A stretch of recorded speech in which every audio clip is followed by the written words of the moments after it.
இந்த சன்னியாசிக்கு என்ன ஆசை அப்படின்னா, ஒரு குடும்பத்தில் ஒரே மகனாக இருக்கக்கூடிய ஒருவனை காளிக்கு நாம் பலி கொடுத்தால் நாம் சகலவிதமான ஆற்றல்களும் பெற்றவனாகி விடுவோம், காளி தேவி நமக்கு எல்லா வரத்தையும் கொடுப்பா அப்படின்னு அவர் தெரிஞ்சு வச்சிருந்து, எங்கே தெரிஞ்சிட்டார் தெரியல, அவருக்கு அப்படி ஒரு நினப்பு.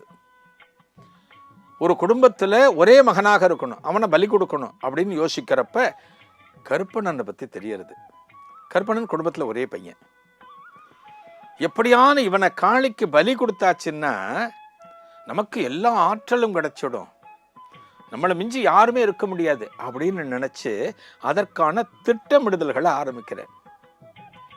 ஒரு நாள் ராத்திரி 12 மணிக்கு நான் இந்த இடத்துல ஹோமம் பண்ண போறேன், நீ வா அப்படின்னு கருப்பண்ணனை சொல்றாரு.